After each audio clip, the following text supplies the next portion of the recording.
Well, I know you guys are going to be mad, so I brought Cosmo to maybe cheer you up. Diamondbacks lose 10-9. We're going to talk about it right now. Let's go.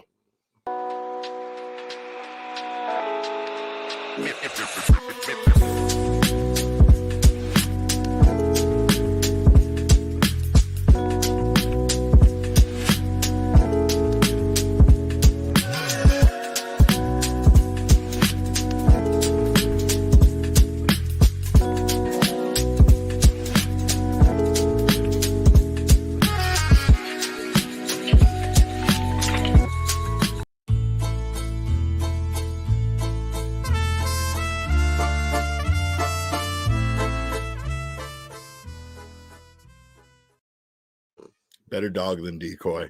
Welcome in, of course, to the PHNX D-backs podcast, brought to you by our friends at Bet365. Go download the Bet365 app right now. Use our code of PHNX365 when you sign up. Choose your offer and find out why. It is never ordinary at Bet365. And of course, as we say almost every single night on this show after reading that opening, it is never ordinary when you're watching an Arizona Diamondbacks game. Of course, welcome in. My name is Derek Montilla, occasionally known as your mayor of PHNX. Maybe not for much longer. Honestly, if Esco really is going to bring in lunch every Monday, I might even vote for him. But this man next to me, of course, is the people's producer. It's Damon Farrell. And we will be joined by Jesse Friedman from Chase Field here shortly. But of course, Damon, this game absolutely sucked. I know we're gonna toss a lot of blame around about this loss, and honestly, everybody deserves some blame. Torey deserves a lot of blame for the way he managed this game. Paul Sewald deserves a ton of blame for the way he pitched in this game. And let's be honest, Zac Gallen did not give this team a very good chance early on, even though I will give him credit. He did get things back on track, but of course, a wild ninth inning did show at least a silver lining here that this team is never out of any game. But unfortunately, those runs allowed by Paul Sewald and the rest of the bullpen, I'm not going to say that the bullpen isn't free of blame here. Joe Mantiply struggled today as well. It was a bad game, and this team still only lost by one run. However, again, on the silver lining side, Corbin Carroll is still on fire, and he might have broken Clayton Kershaw. Damon, what do you want to get mad about first with this game? Where do you want to even start? I actually have the perfect place to start, Derek, and I think that's you apologizing to me about our discussion we had about Paul Sewald just a couple post-game shows ago. Oh, I have to apologize? Would you like to start that apology?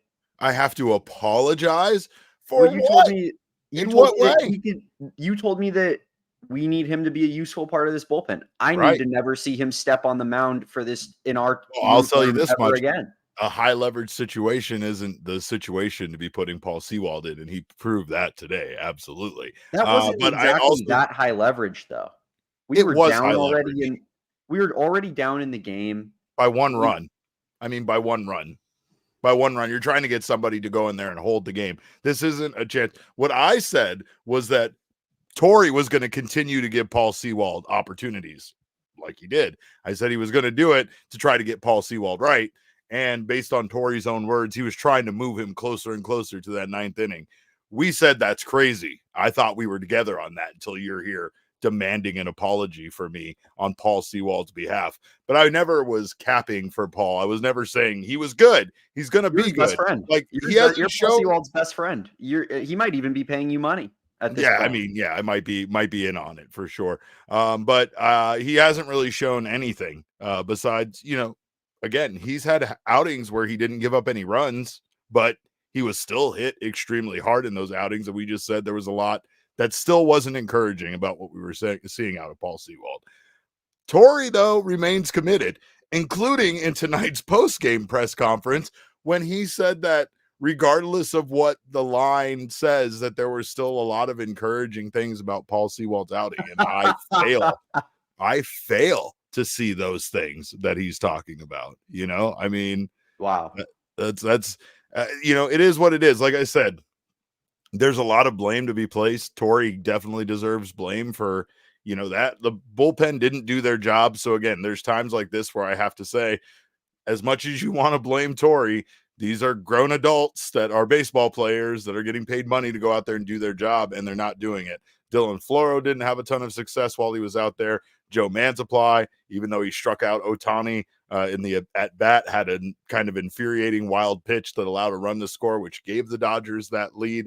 But even up to that point, I mean, the Zac Gallen is the Diamondbacks guy, right? Zac Gallen is their ace. He's the guy that you wanted out there on the mound in game 1 against the Dodgers in this series. And he just could not locate his fastball early on. He could not find the strike zone. And of course, Jesse would like me to point this out, that Jesse talked about this in his article that he wrote about Zac Gallen and what was wrong with him, right? It's his inability to locate, his inability to get ahead early in the count, specifically with his fastball. But his changeup and knuckle curve were very good today, and eventually he relied on those pitches, and he just got stronger and stronger as the outing went on, right? So even though he had given up 5 earned runs up to that point, he still finished very strongly, and there's still some encouraging things about his outing. But again, unfortunately, at that point, even though it was a tie ball game, that was, it's a very un-Zac Gallen-like outing. You expect Zac Gallen to go out there and give you 3 earned runs or less. Yeah, I think Zac Gallen is like, there's a lot of times I feel like where he starts off really rough, and then Torey and Brent Strom trust him enough where they think, he's going to give us 6 innings and limit the damage a little bit. And he's pretty good at that. But I'm tired of getting off to these slow starts with Zac Gallen all the time, because we need him to be the ace that, he's on this roster for. So, well, and El Gallo says something that I actually thought watching the game, because Zac Gallen was at a pitch count where I just knew you weren't reasonably going to bring him back out after, the 5th inning. Right. But I did want to see him throw 120 pitches, because it felt like there at the end, Gallen was at his best. He struck out 5 of his last 8 batters faced, which included Shohei Ohtani, Freddie Freeman, and Teoscar Hernandez. And he just looked solid. Like suddenly he could locate the zone with his fastball and kind of throw it where he wanted. It just looked like in this game, he very much wasn't ready to go early on. And as it progressed, it was like he was kind of getting warmed up and getting into a groove, and he got there. He definitely got there. It was just too late by that point. He had given up too many runs. Of course, the offense did keep him in it up to that point, and somebody else said it in the chat, but it's Nathan Perez said those first 3 innings have been the wildest 3 innings I've seen this whole season. It was a wild start to this one, Damon. Yeah, it was good out of the offense. I liked what I saw out of the offense. Perdomo starting it off after a rough top of the first inning with a double. And then, of course, Corbin Carroll continues to hit the hell out of the baseball, which is great to see for us. Yeah. So you're not wrong entirely about there being some silver linings in this game. There are, the Dodgers used majority of their bullpen already. Right. Corbin Carroll continues to just knock the cover off the baseball, but it's also, I think we've dropped 3 of 4 now. 2 of our last 3 series we've lost. We're about to maybe hit the 3rd one in 4, which, has been very foreign to this team and since the All-Star break. And let's calm down. You're 3 out of 4 series is not something to scoff at. No, I'm talking about giving it to the Dodgers after a 4-game series to the Dodgers just because they lost game 1. I think that's but you're down in the series. I'm just looking at reality, Derek. That's all. I'm saying that it's you can't let these losses keep stacking. That was more my point that I'm making, because they've been playing such great baseball. We've become so accustomed to these wins. Yeah. Let's not continue piling these losses, because I think we're going to need big outings out of Merrill Kelly and Brandon Pfaadt in particular. Yeah, I mean, I'll tell you this much: they need something. They need something, because this Dodgers team, it just is relentless, right? You have Ohtani being the first 43 guy in Major League Baseball history. Freddie Freeman hit that 2 home run in the first inning that put the team up early, and the Diamondbacks kind of were working from behind from the get-go. And this one sucked in a lot of different ways. And then also, again, you got to be encouraged by the fact that this team just didn't quit, even with how much this game sucked, because this one was not going their way, and it still ended up being a 10-9 game. But yeah, you're right. RA here in the chat says games with Dodgers, Brewers, Padres, Houston, very little room for error. And you're absolutely right. And it starts now. You can't even say like beyond this. They also have a lot of games left against the Giants. They have two series left against the Giants before the end of the year, 2 series against the Brewers left. So they play those teams a lot.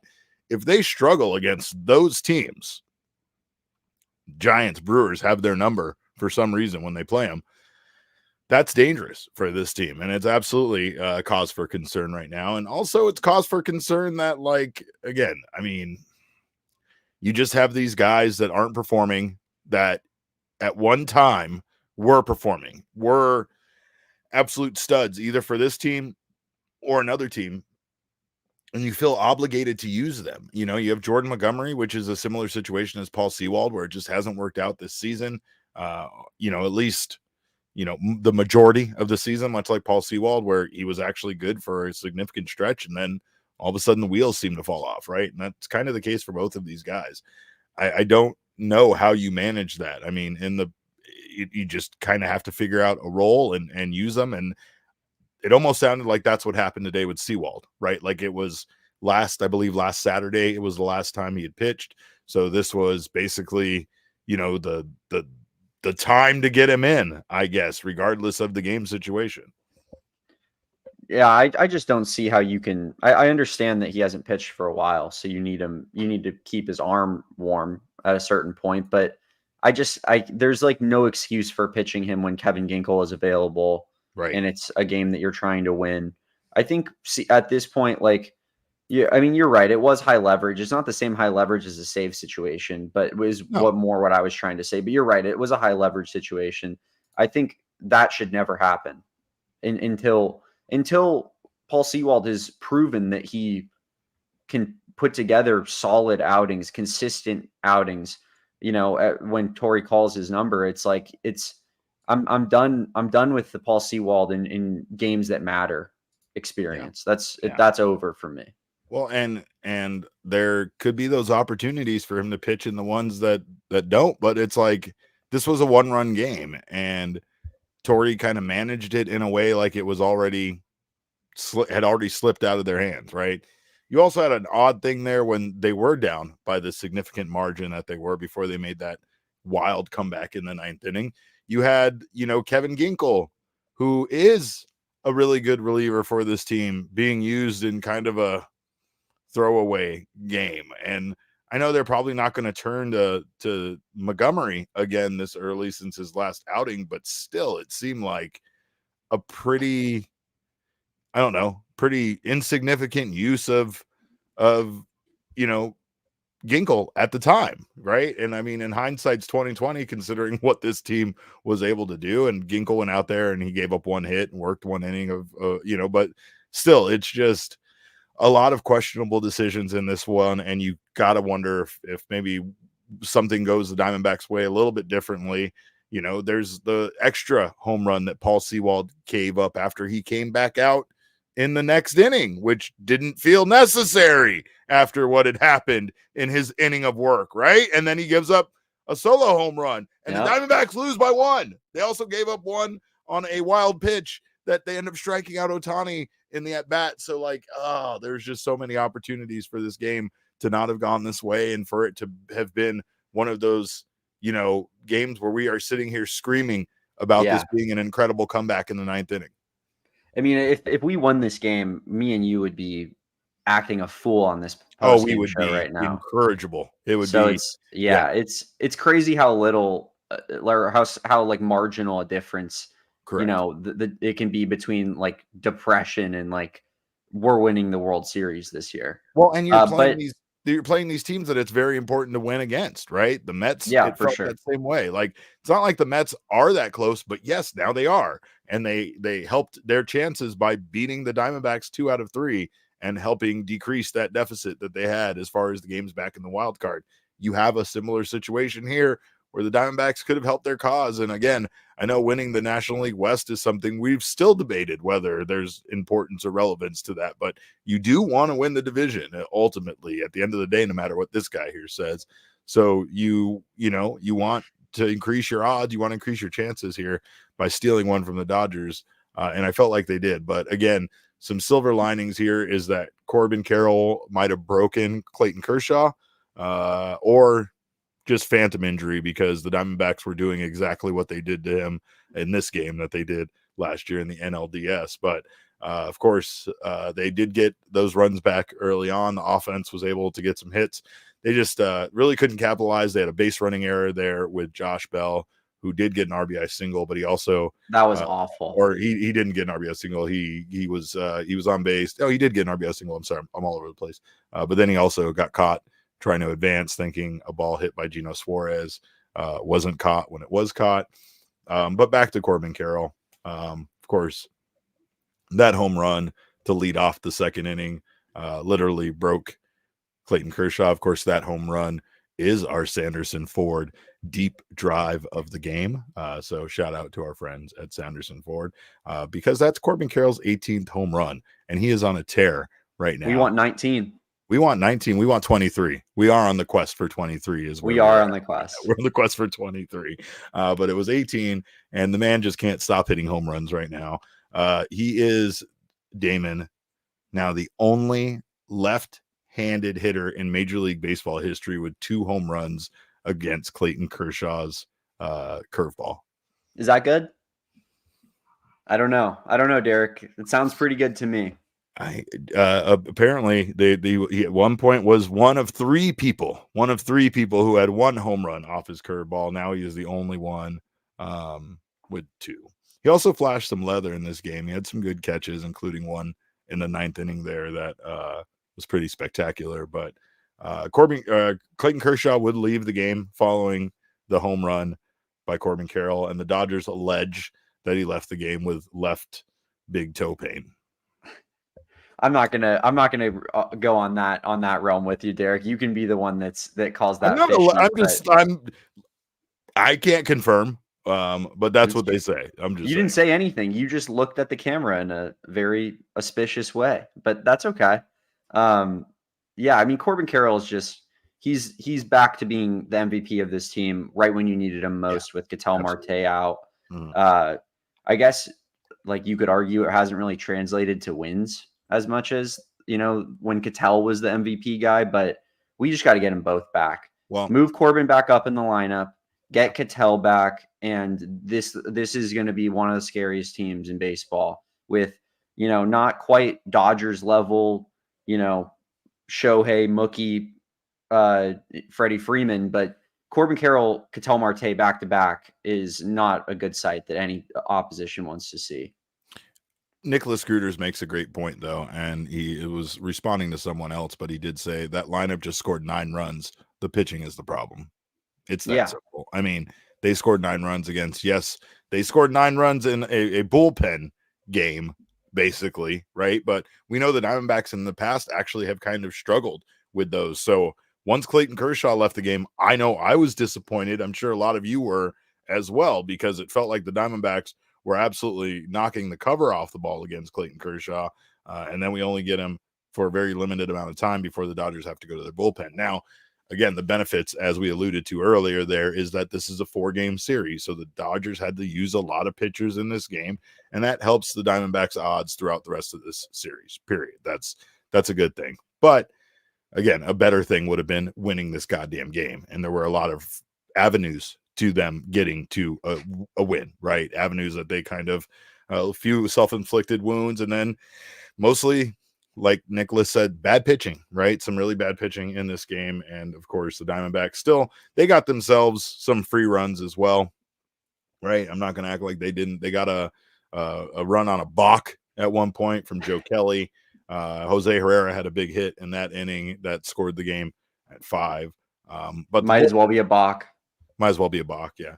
But the bullpen, man, I mean, Floro allows a leadoff double to Max Muncy that scores on that wild pitch when Mantiply was facing Ohtani. And that one just drove me nuts, Damon, because, man, you do all that work to strike out one of the best hitters in baseball, the potentially, uncrowned MVP of the National League, right? And you still give up the run by a pitch getting past Jose Herrera. And that's, again, one of those moments where you can't help but think, if Gabi's back there, does Gabi let that pitch get past him, right? There's those moments. And also going back to what you were saying about Corbin Carroll, this team didn't win when Ketel Marte was doing it by himself. That was the problem, was that Ketel Marte was doing it by himself. And right now, Corbin Carroll at times has been forced to kind of do that a bit. And I mean, he did have some support today. I'm not going to act like he didn't. Josh Bell was 3 for 5, right? That guy continues to be a hitting machine for this team, and just a sorely welcomed, replacement for Christian Walker, who the Diamondbacks should be getting back here pretty shortly and should be getting Ketel back pretty shortly. The unfortunate timing of it is they probably are not going to get them back by this series. So they have to figure out a way to get it done. Ketel doesn't pitch, Christian Walker doesn't pitch. That wasn't the problem today, because the guys were able to get 9 runs here against the Dodgers. It's just, Torey, do you want to still entertain this idea of Paul Sewald ever getting back to being your closer again? I said that was something he said just to encourage Paul Sewald, to try to get the most out of him. At this point, I don't feel like he deserves even that encouragement.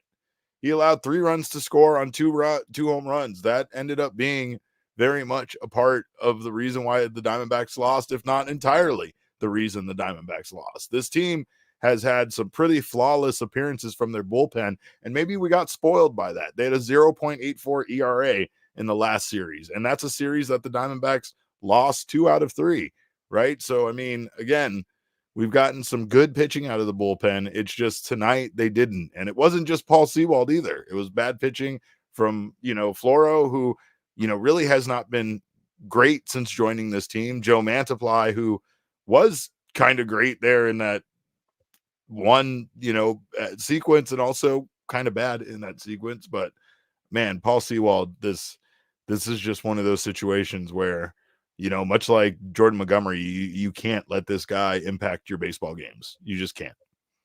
Yeah, I mean, it's back to this age-old question with the Diamondbacks that we keep finding ourselves in. In the last couple of years, it feels like we've been in about 5 scenarios exactly like this, where it's like, this guy used to do good things for this team and this franchise, but they're currently a net negative. And they've been fairly cutthroat with these situations, but this is one where I don't understand really what the deal is. But Torey can't shake Paul Sewald. That's the one that got away for Torey, and it's just in the back of his mind. He'll never let it go, Derek. So I hope. Like, yeah, I get what Torey's saying a little bit, right? And sometimes, like being married, sometimes you got to pick and choose your battles. Sometimes you just got to know when to internalize that shit. Like, Torey is always going to stick up for his guys, which is why his guys play so hard for him, right? True. And it's both something he does well and something that is a problem for him, right? He gives guys too much time. He has too close of a relationship with his players, thus making it that much harder to make the difficult decisions. He was talking about his old manager, Sparky, and some of the managers that he's played for, these guys that never let you into their personal lives as a player. They didn't even want you to know who their spouse was or what they did as a hobby. And the reason why is because we're not friends like that. I'm your manager, you're my player, and when I need to cut you, I don't want to be like Derek when his wife brings those animals home that he can't part ways with, right? Like, I want to be able to make those tough decisions, and I don't want to have a personal relationship with you, which, as callous as that seems, is probably a reason why managers, managed their team like that, right? Torey, meanwhile, is a great guy to his players, and in that aspect, there's things about it where he comes out in a press conference like this after Paul Sewald is very much to blame for the way things went and has to say something about it being encouraging and there being parts. Like, maybe there were, but now is not the time to talk about those. Now is the time to probably just say, so Sewald didn't do his job tonight. It's unfortunate. I'm still pretty proud of the team and the way they fought back there. Yeah. That's the it. look of saying he's figuring some things out after tonight is crazy. It was crazy. You don't have to say anything. No, should not say that. This is not a guy who's figuring stuff out, but that's why baseball is the way it is. No matter what level you're at, no matter how long you've played this game, there comes a time where suddenly you're not good at it anymore, right? Some guys can figure it back out. Some guys still have that ability. And then there's guys that don't. And that's the reason why they don't play baseball any longer. And some of them were not very old when that time came, especially guys that were part of this Diamondbacks franchise, right? I still have a really hard time, looking at Brandon Webb. I know that was an injury and I know that was different. I'm not trying to say his skills diminished and that's why he doesn't play. But sometimes it's just unbelievable that certain guys that were so good that we didn't get more out of their careers. And it's unfortunate when it's cut short due to any reason, especially injury. But it also sucks when it's cut short suddenly due to the fact that you just can't, be effective as a major league pitcher anymore. So I don't really know what the Diamondbacks are going to do, but I imagine that Torey is still not going to give up on Paul Sewald. And yeah, as much as we want to send him down to Reno, he ain't got those options. That ain't where Paul Sewald is at in his career, right?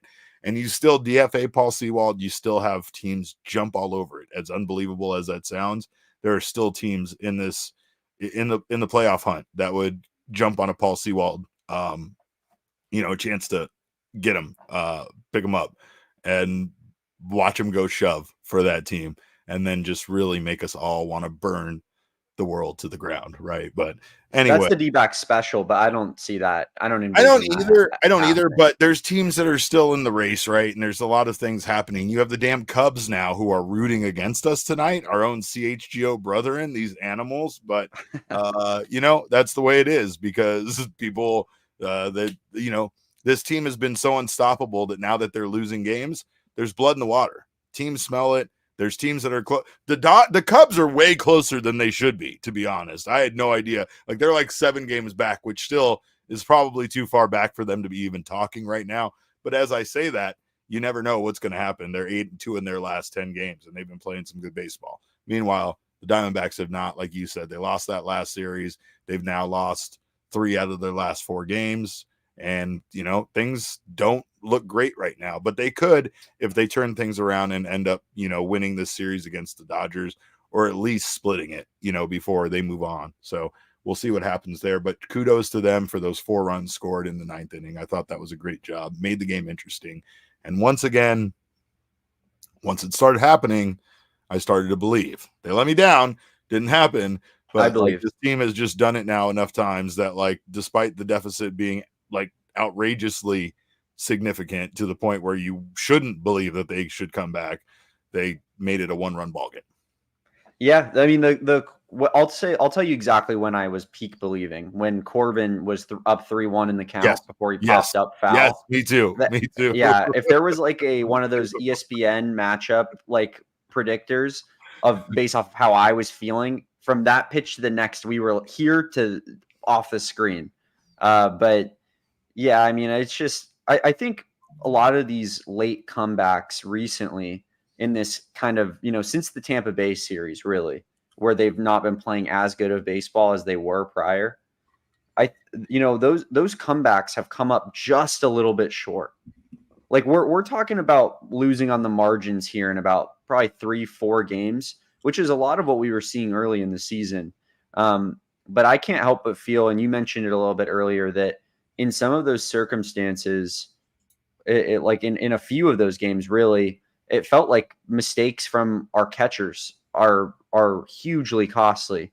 And it's just one of those situations where Gabi has proven he's so integral to winning for this team. And it's very, very glaring that we don't have him. Even in a game that we won recently, when ADC doesn't put that tag down and puts that lazy tag down, we almost lose because of that.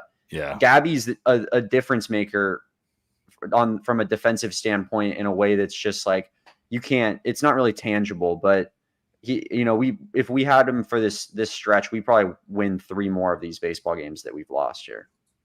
Our guy Yoshi says, I was fantasizing about Luis Guillorme walk off. I know you were. You were like, Corbin, just get on base, and Guillorme, send us home, baby. Send us home. Well, that did not happen. That's not the reality that we live in. Unfortunately, we live in this reality where the Diamondbacks lose by a score of 10-9. But of course, we'll still believe. We'll still believe in this team. There's still a lot of baseball left to play. And of course, we do have Jesse joining us with probably some more excuses from the clubhouse on what happened tonight, but it'll be a fun time. Of course, We thank you guys for being here in the PHNX Sports YouTube channel. If you have not subscribed to the channel yet, make sure to do so right now. Sign up for notifications. That way you don't miss when our shows go live. And most importantly, more than anything, leave a like. HTL, hit that like button. We love when you leave likes. Again, it's self-affirming for me. I have very low self-esteem, despite the way that I was dressed at our draft yesterday. That was not the garb of a man with the self-esteem that I have. Can we talk about something real quick on that? I just need to mention this real quick. There was a portion of yesterday's draft. I believe it was the third round. And Jesse asks, sweet, innocent Jesse, who doesn't know anything about football, asks Derek for some help. Football for 3 years now. For some help. Yeah. Who would you go with here? Oh, Damon told me to take Travis Kelce. Derek tells him to take the opposite. No. Right after Jesse. Let's tell. Select Travis Kelce. Can I at least tell what my side of it is here? Jesse go ahead. Said nothing about Damon saying Travis Kelce. So I would never go against your advice that you were giving him. He said, I don't really want to take Travis Kelce here, is what Jesse said. And I said, it's exactly what I said to him was, I get that. Right. You have no idea what he's going to do this year. And like, you know what I mean? Like you just assume Travis Kelce is going to be better, but I don't think he's even the best tight end in the draft is what I told him, which I was talking about Sam Laporta, I was thinking I was going to take. I was going to take Sam Laporta, which is why didn't you took right after me. Huh? Why didn't you take Sam Laporta? I'll tell you why, because it's Travis Kelce, and when push came to shove, I fucking saw him sitting there and felt like, even though I really did, the one thing is if Jesse wasn't going to take, or if he did take Travis Kelce, I was actually considering taking the exact same running back that Jesse took, a guy who I had on my team last year. So when he said that, I was like, that's actually a good pick. So none of the information I gave Jesse was wrong, but Jesse also has no business asking one of his competitors in his fantasy football league for advice. That's insane. That's crazy person behavior. You can't trust anybody, including the guy you host the show with, that you stabbed in the back when given the opportunity by Espo. And now it's not crazy people behavior with each other, but I'm just saying that maybe don't wrong me is all I'm saying. There's a gentleman's rule in fantasy that I gave him legitimate advice. I gave him legitimate advice just because I picked up Travis Kelce next. Jesse, I think I had 2 running backs at that point. Jesse needed running back. Doesn't matter. I don't care. Jesse's biggest mistake was trusting you. It was. It's everybody's biggest mistake, Damon. It's everybody's biggest mistake because I'm out to win. I am out to win. Look at this. You don't get the championship ring by making friends. You get the championship ring by making wins. Derek, I think this would actually be... I take scoreboard victories. This would be a perfect time for an ad that I actually had to play. So here we go. Oh, God.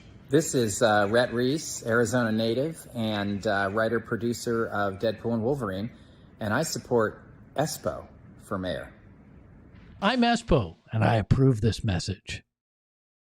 That's garbage. Like, what, you think that hurts my feelings, that it's the Deadpool Wolverine writer?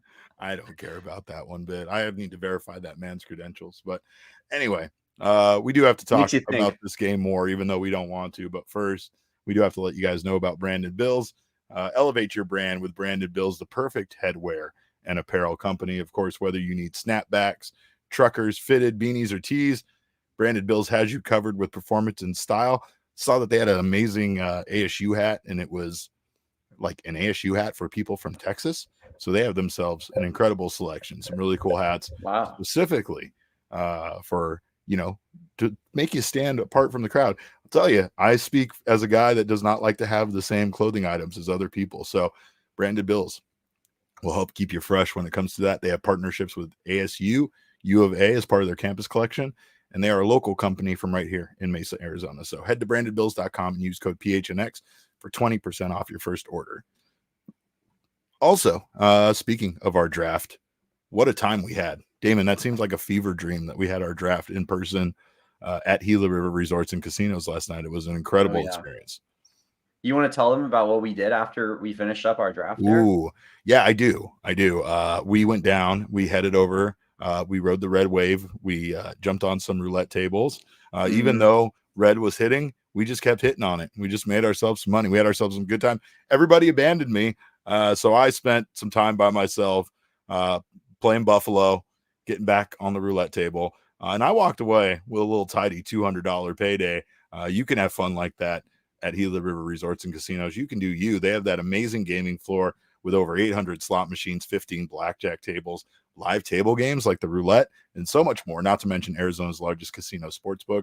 They also have some fine dining options, casual dining options, whether you're looking for like a nice steak at a steakhouse or like me, you're looking for a double XL fat burger after you've had some drinks. They have you covered. They have a wonderful that fat burger. I know Max is probably right now losing his mind listening to this free ad, but it's inside of Gila River Resorts and Casinos, so it counts. It's fair territory. He can't come after me, but you head to Gila River Resorts and Casinos and let them show you what the next level is all about. We will be hosting our events there all year long, including watch parties with the Suns and the Cardinals. So join us for all that. We're going to have some fun. And thank you to everybody that joined us last night, because you, the audience, made it so much more fun. It was great to see so many of our diehards. Chris in Phoenix, that is a man that is a myth to me. It was great to meet him in person last night. So great. Again, thank you guys for coming out. You guys make those events so much fun, and make sure to join us for more stuff as we head down the road. Of course, you can always do you at Gila River Resorts and Casinos. Visit playathila.com for more details.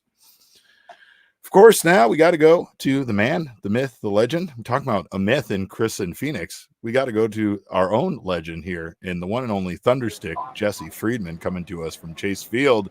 Jesse, this one was competitive and then not competitive and then very competitive again there in the ninth inning, but it felt like there was some real mistakes, obviously, maybe some questionable decisions on bullpen, arms and such like that. What were your thoughts on the way this game went?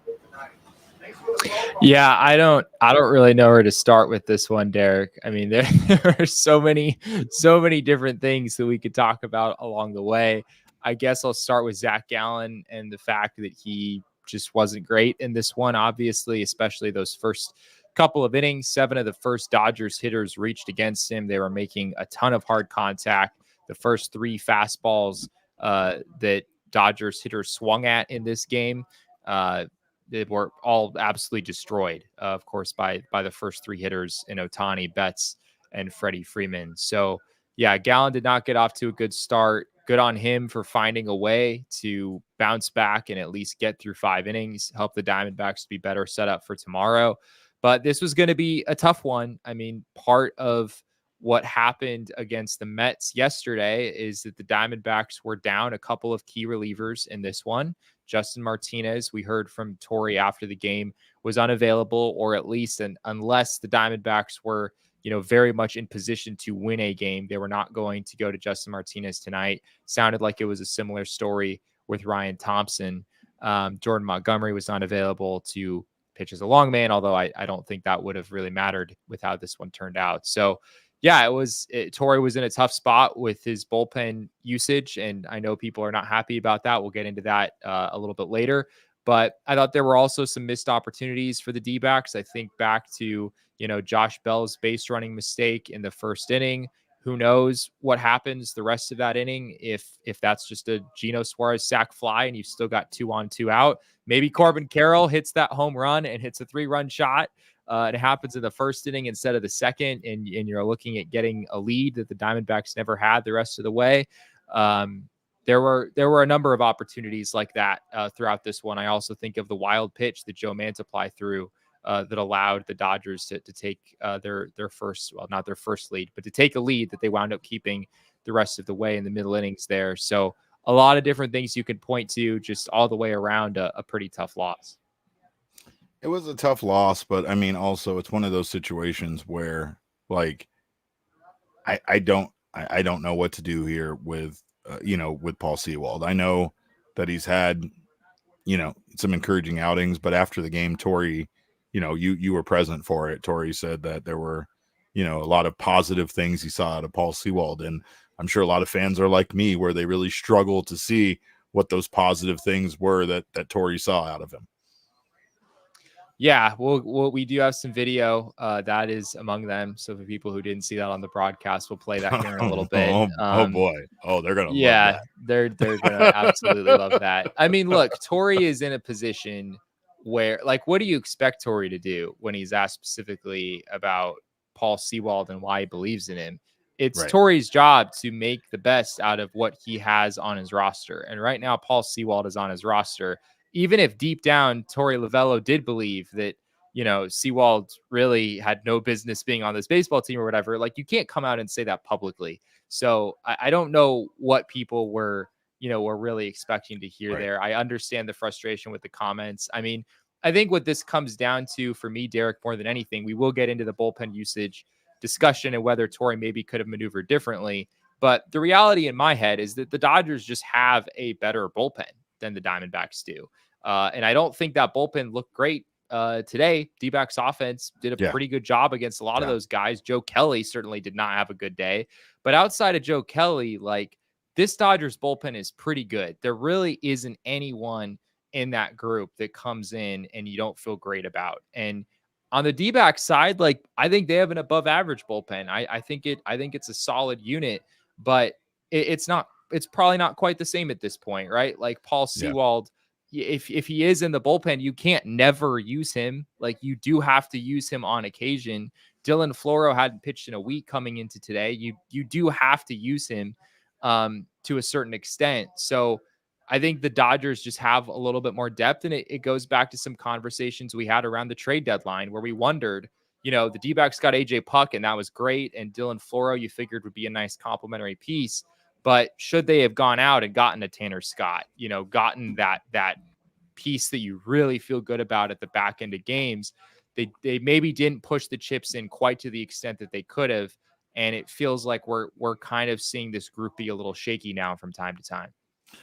Well, and I mean, Dylan Floro, right? You can't fault them for going after Dylan Floro, considering the numbers that he was putting up. It's just, right, it didn't work out, right? AJ Puck, meanwhile, feels like he has been, outside of like one bad outing that he's had, he's been everything the Diamondbacks were hoping he would have been coming out of there. It's just, you can't ride the guys that you trust every single day, and I get that. It just gets to a point where I don't know, like, you gotta figure something else out. And I mean, bringing Paul Sewald into a 6-5 ball game against the Dodgers when it's, you know, still a lot of baseball left wasn't. I get why you tried to use him there.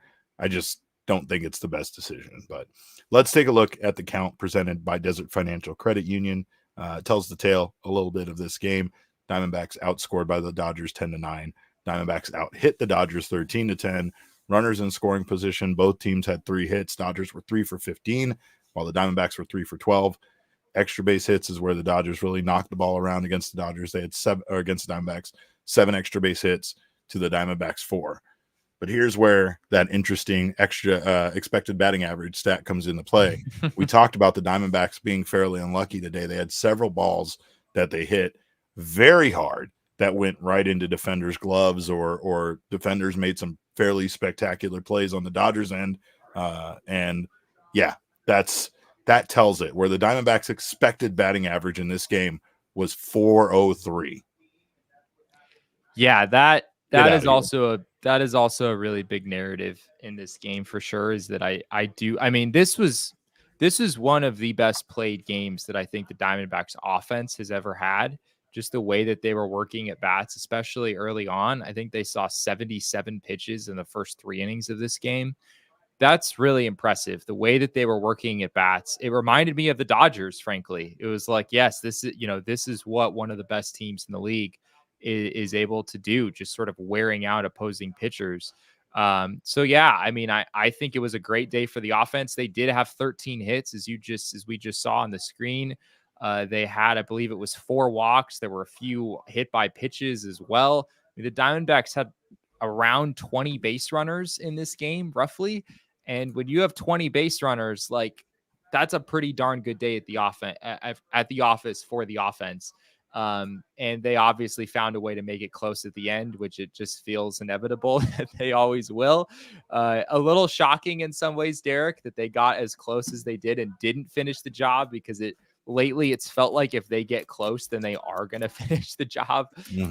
But yeah, they just obviously fell a little bit short. Yeah. And that, I guess, in this one, you got to be proud of the way they fought back, and they came 1 run short. They came 1 run short. So I don't know how to feel about this game. Sewald obviously gets the blame here from the majority of the fans. That's like the emotional feeling based on the way things went. And I understand that.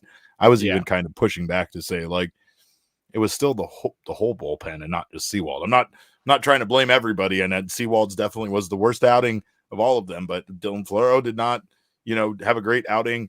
Joe Mantiply, even though he had some impressive parts of his outing, didn't have a great outing, right? So, and then you still have the very confusing usage of Kevin Ginkel there late when the game was a 5-run game, and it didn't seem to really matter at that point. So, Torey sent Sewald out there for an extra inning where he gave up another solo home run. I didn't really understand the usage, of Ginkel there. But early on, again, we talked about Zac Gallen.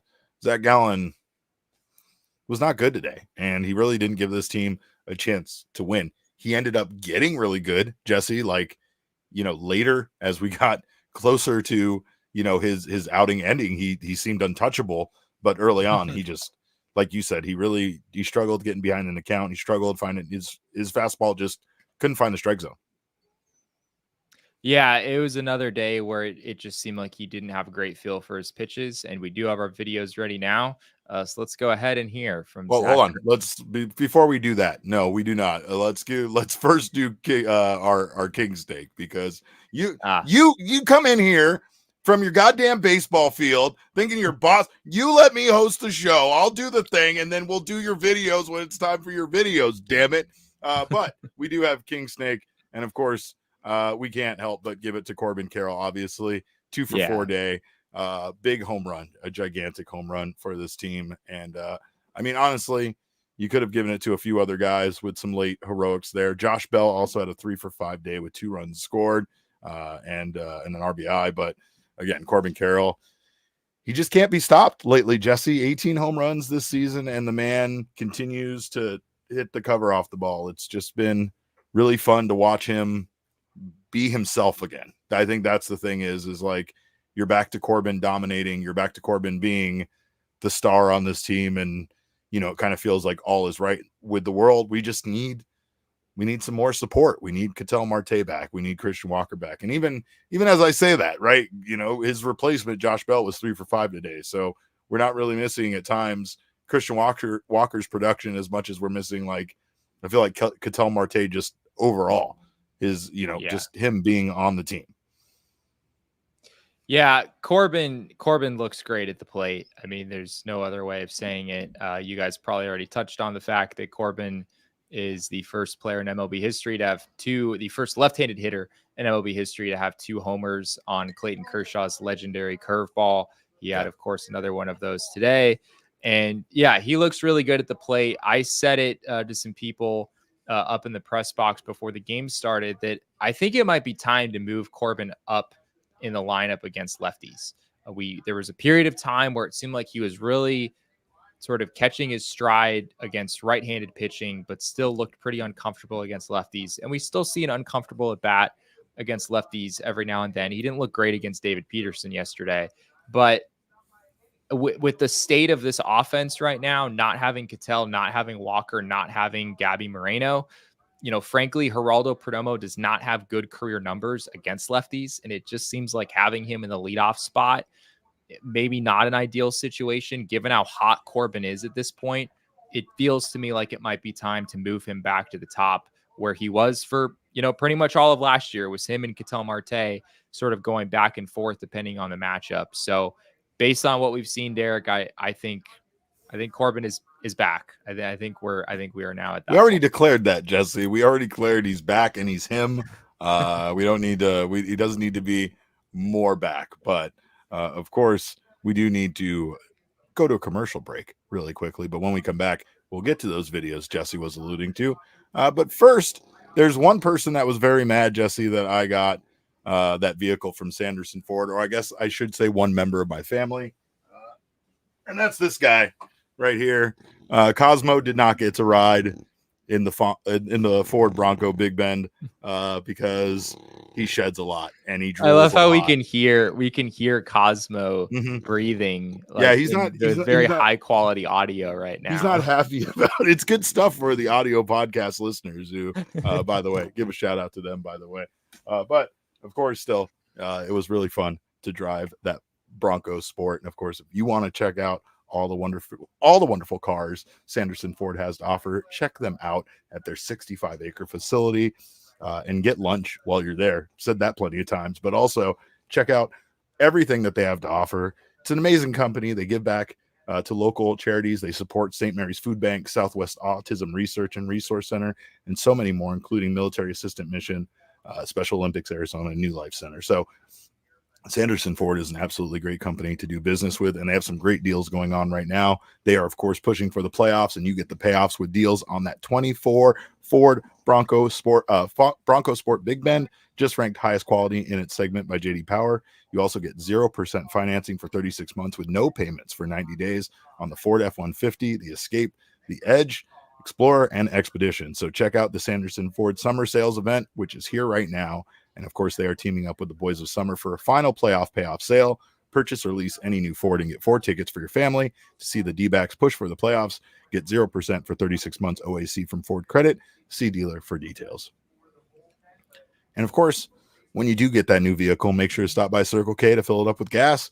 If you missed it, Inner Circle birthday day was this week, and you got the chance to save 40 cents on gas. Of course, if you were already part of the Inner Circle, you would have gotten the message on that from Circle K. But if you join it for right now, join the Inner Circle right now for free by downloading the Circle K app today. You can save 25 cents off per gallon on your first 5 fill-ups. You also save 3 cents off per gallon every day after that. Terms and conditions do apply at participating locations. Visit CircleK.com for details. But of course, check that out. Not only will you save money on gas, but you save on all sorts of wonderful things, including those Polar Pops and Frosters, which right now, regardless of if you're an Inner Circle member or not, you can get for 79 cents. And of course, you can save even more with a whole lot of discounts in the Inner Circle app. All right, Jesse. Well, of course, shout out also to our diehards. I talked about them all being here. So many of them coming out for our draft yesterday. That was a whole lot of fun. Of course, if you haven't signed up for the diehard membership, join the family today over at gophnx.com. You'll get yourself all sorts of awesome merchandise, you'll get yourself a free piece of merchandise and 20% off all future purchases.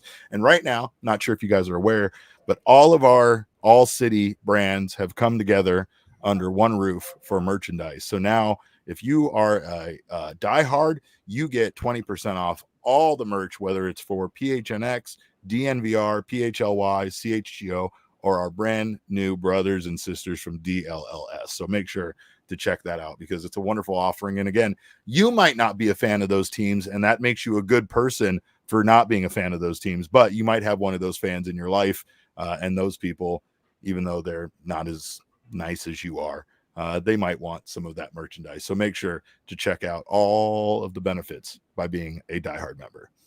All right, Jesse, what do you got from the clubhouse? Let's hear about it. We're allowed to play the videos now. That's my cue. No. Damon, I don't know. Should we let him play the videos now? Or like, cause I feel like he's getting fresh with me here, but yeah, what do you got? Well, people are going to lose their minds about the Torey stuff. So let's just start with that. Yeah. Here is Torey talking about who is down in the bullpen today, as well as his decision to put Sewald in that 7th inning instead of Kevin Ginkel. We're trying to stay away from Martinez. Thompson was down. Yeah. So, look, I know I had some 50-50 balls. I can't run away from everybody in the bullpen. I'm going to wear our guys down. So I was excited to get Floro in a game. He hasn't pitched in 5 or 6 days. Paul Sewald, the same thing. We just got clipped. We got clipped in a couple really key situations. Why Paul in that situation and not Kevin? Just what I was saying, I can't run away from everybody, and I want to give Paul a chance to get some rhythm and go in there and and find his way. And it's getting better. It's getting better. Believe it or not, I know it's hard for me to sit here and convince you guys of that based on what his line score looked like, but it's getting better. I think we're an arm fake away from executing it out of third base and being out of that inning. That's the type of play that you set up for months. It's like calculus. I keep track of what we do with each one of our first and third opportunities. Sometimes we throw, sometimes we don't. We've been in a very big rhythm of throwing through in those situations. The Dodgers clearly thought we were going to throw through, and we had the right call. We just didn't execute. And I think that for me is the part of the game that bothers me more than anything tonight. Not the pitching, not the balls that get by our catcher, but the fact that we didn't execute a big out first and third. Total difference in the game. That's what bothered you the most, Jesse. I get what he's saying. I know, and I know a lot of fans aren't going to even hear most of what he said or even try to think logically here about why he's saying that. But a manager for a baseball team does not make the roster decisions. A manager is merely stuck with the roster that he has or is given the roster that he has, depending on whether you're a glass half full, glass half empty kind of person, right? But, he can't run away from guys, right? He has to play the arms that he's given because he has a limited number of arms in the bullpen, and he can't just continue using the same guys over and over again. As much as I complained in the show several times about it, like, I get it.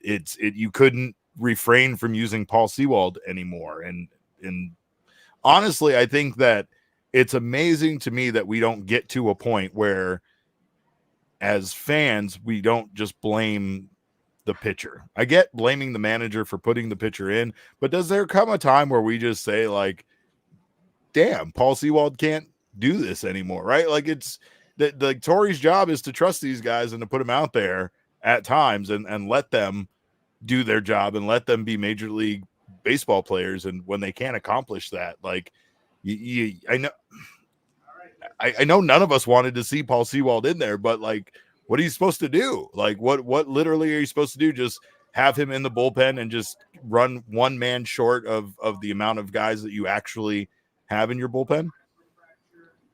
Yeah, I mean, my understanding of the situation is that given that the Diamondbacks were trailing in this game, I think if they had taken a lead, I did ask later on about the fact that Kevin Ginkel was warming up before Paul Sewald even entered this game. There was a time where that happened. Right. And Torey said that he would have gone to Ginkel earlier if the Diamondbacks had taken a lead. So if the D-backs had taken a lead, it's a different story and the usage looks different. However, given the state of, like, how the runs that the Diamondbacks scored and when they scored them, either Torey Lovullo was going to use Sewald there in the seventh in the spot that he did, or he could have still used Ginkel because, yes, he wound up using Ginkel anyway, which doesn't feel great. No, he could have flip-flopped that around and used Ginkel in that spot.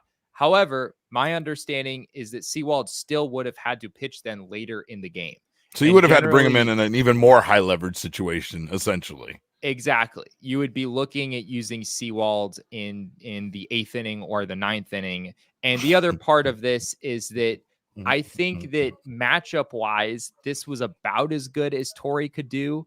I mean, it was kind of, it took forever in the moment, right? It was Joe Mantiply and it was on the mound and Gavin Lux coming up. And then Dave Roberts calls back Lux and brings up Kike Hernandez. And then Torey walks out to the mound and goes to get Paul Sewald. From a matchup standpoint, Sewald against Kike Hernandez, who has not hit righties at all really this year, and also Will Smith, who has really struggled lately. You look at Will Smith's numbers over the last 30 games or so, he's really been struggling and certainly is a better hitter against lefties than he is against righties. I mean, matchup-wise, this was about as good as you could do. I do think there's something to be said for the clean inning argument. Like, what matchups aside, would you have rather just given Sewald a situation where there's nobody on base? And obviously he's a little bit home run prone, even at his best. Sewald can be a little bit home run prone. And so obviously the home run was really costly because you already have two guys on base and, he got the first out. There were 2 outs in the inning, but that home run by Will Smith, drives in 3 runs instead of driving in 1. So I can maybe understand the case there. But again, based on when the Diamondbacks scored the runs that they did, it was going to be Sewald in the 7th, or it was going to be Sewald later on. And I think Diamondbacks fans probably would have been somewhat disgusted either way, whether he, came in and struggled at the spot that he did, or he came in and struggled later. So it's a tough situation. I'm not going to say that, Torey nailed it.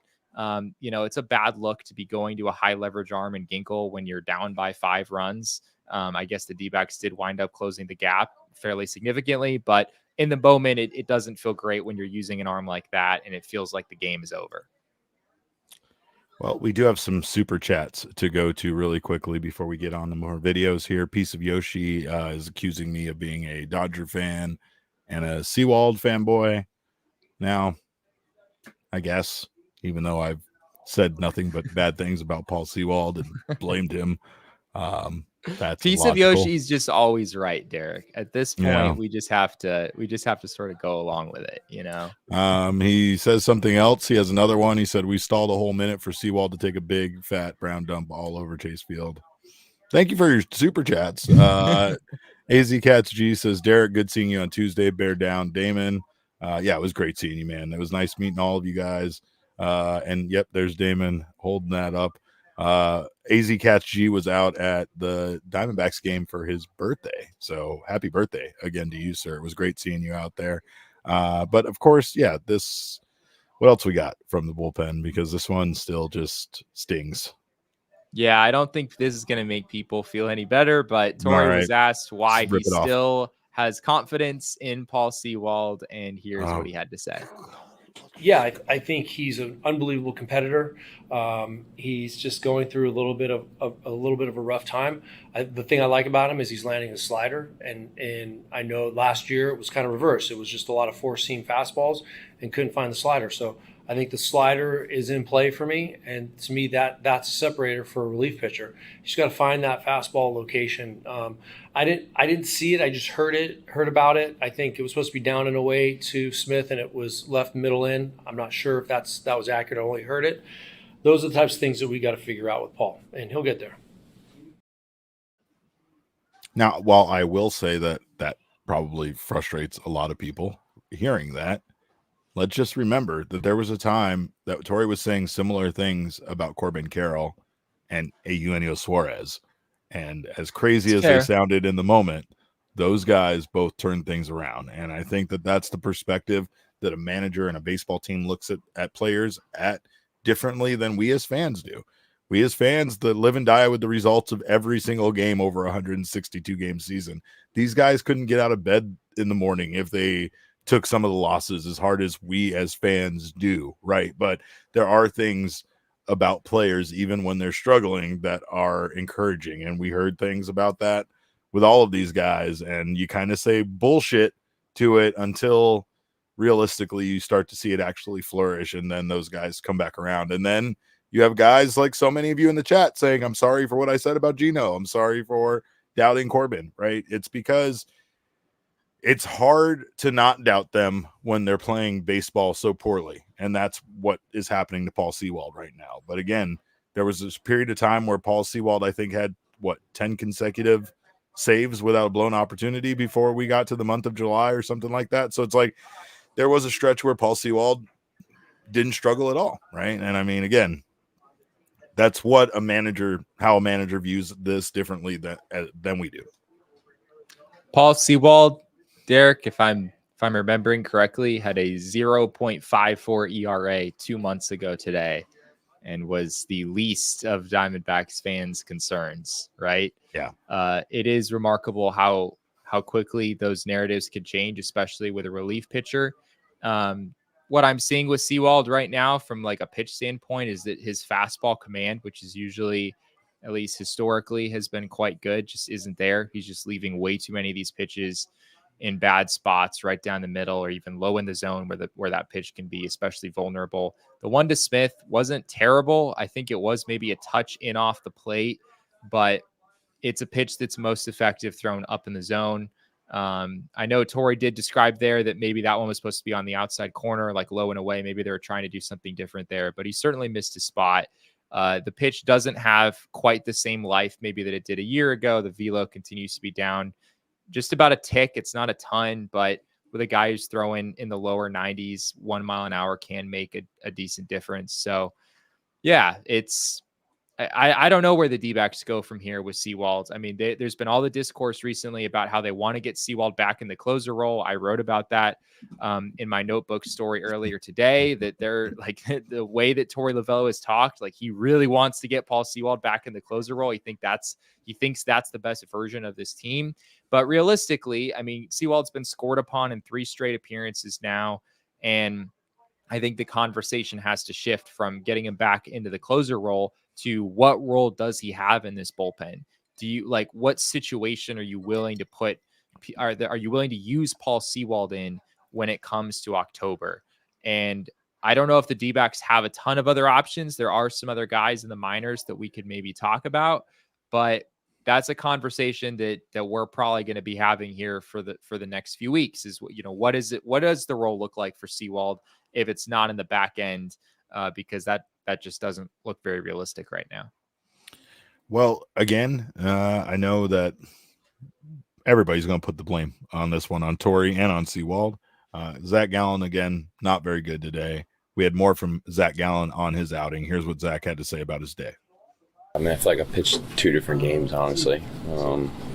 Just the first 3 innings, just falling behind guys, just letting the bottom of the order get on, waste pitches, run my pitch count up. So, yeah, and then just kind of saw, the guys were bad on the offense, so I had to do my part just to kind of try and keep us in it, really. Can't really let it get out of hand. So, yeah, it's kind of a weird one, but no, not my favorite game. What changed to get you kind of good? Just, the guys just, them putting good bats together, fighting, clawing back out of a, 5-run hole, or I guess it was a 2-run hole and then a 3-run hole. So, just knowing I can't leave them out to dry. So just tried to lock it in and, give us some length and just try to make pitches. That's so well put. I'm so glad that he takes that accountability to say, I feel like I pitched 2 different games today, because that's absolutely what it did feel like. Like, there was a stretch where he was awful and you just were convinced that he was going to have as short of an outing as Clayton Kershaw did. And then next thing you know, he looked unhittable in this outing, all in the same game. So it was wild, but Zac Gallen showed us, again, why he's so good, especially considering that most pitchers would have a hard time giving up those 5 runs and then, locking in and giving the team the length that he gave them. But still just concerning that he went out there and, struggled the way he did early on. Yeah, I know we touched on it a little bit earlier. I think you talked about it too with Gallen and his fastball command. That pitch just continues to get hit so much harder this season than we're used to seeing it hit in the past. Today, I believe the average exit velo against Gallen's 4-seamer was 99 miles an hour. That's really, really high, and it's just not something that we're used to seeing. We're used to Gallen throwing his fastball half the time and stealing a bunch of strikes with it and using it as a put-away pitch. And there were signs of that, like toward the end of the outing. I think you saw the impact of him being able to throw his 4-seamer in the zone, make it so it's at least competitive and it is getting guys to think every time he's throwing it. But early in the game, there were a lot of wide misses. There were a few that were just getting way too much at the middle of the plate. And as we've been saying for a while now, that just makes a huge difference for him. Well, Torey also referenced having a bigger problem with that play, the double steal play there where Jose Herrera didn't get Mookie at third. Here's what Jose Herrera had to say about that play. We had a play that we're gonna go for the runner at third, and that's what we trying to chase, and we try to chase the lead runner. Was Gino at the base, or was he a little far away still? He was just a little far away. He was on his way to his base. He tried to do his best to get there. So that's why you had to hesitate to throw, just because he wasn't quite ready to receive it. Yeah, that's what I take a little time just waiting for him. But that was the play that we were on, and we tried our best to execute it. Little things, man. Little things like that play. Little things just didn't go their way, and like all they needed was a couple of things to go their way for this deficit to not be, what it was, and for this team to possibly be talking about a win instead of a loss. Yeah, I mean, you put together that play, which for context, that was in the 7th inning. That was while Sewald was on the mound. Theoretically, if the D-backs execute that, they get Sewald out of the inning, and maybe this game has a very different outcome. It was a double steal where sometimes the Diamondbacks have been throwing down to second base in those double steal situations, in which case the opposing team can try to take home with the guy at third. And that's sort of what happened here, except the D-backs faked the throw to second base. And sure enough, Mookie Betts did look like he was breaking for home. But Gino Suarez, as you heard Jose describe there, was maybe just a little bit late getting to third base. And that didn't allow the D-backs to complete that play. So you combine that with Josh Bell's base running mistake that happened in the 1st inning, the wild pitch that Joe Mantiply threw that turned a 5-5 game into a 6-5 Dodgers lead, with maybe a little bit of poor batted ball luck for the D-backs, going back to their expected batting average being north of 400 in this game. Yeah, it's a tough one to swallow, given that the Diamondbacks only wound up losing by a run. Well, we have another one, actually 3 more here with the Dodgers. Unfortunately, this is our last show of the week. We'll be out there at Chase Field. So, of course, if you do see Jesse or myself at these games against the Dodgers, make sure to hit us up. But we actually there are a lot off. of people here. A lot of people. Tonight, Derek. 46,000 plus, and it was very hot in this building. It was a little, maybe it's warmer like up in the press box. I'm not so sure. Maybe there are certain areas of the ballpark that felt a little nicer, but it reminded me of the Phillies series for sure, where when you get over 40,000 in this building this time of year, it is a little toasty in here. But the environment was very cool. Obviously, there were a ton of Dodgers fans here. That's sort of to be expected, but both sides were very loud, and it was a fun atmosphere to be in for sure. Well, of course, that is going to be only more full, I think, over the next 3 days. Of course, Saturday, Sunday, and then Monday being Labor Day. We are off on Monday. So Jesse, of course, myself, and Archie. Of course, Archie, most importantly, gets a much-needed day off. So we will be back on Tuesday with a post-game show. So make sure to join us then. In the meantime, you can follow us all on Twitter. I am at Cap_Caveman with a K. Jesse is at Jesse N. Friedman. Of course, the people's producer, Damon, is at Damon Dog. That's DAWG. We are Damon's Dogs. Bark, bark, bark. Our show is at PHNX_ D-backs. That's us. But of course, all roads lead to at PHNX_ sports. Of course, we thank you guys again for your time. We hope you have a wonderful weekend. Hope you have a wonderful Labor Day. Be safe out there. Enjoy yourselves. And most importantly, relax, right? Relax. And I mean, both when it comes to the results of baseball games and just in general, you've earned this. So take there won't be much relaxing, Derek, if the next few games are anything like this one was. This was one of the craziest games the Diamondbacks have played this year. I mean, all of the back and forth and all the pitches that were thrown early.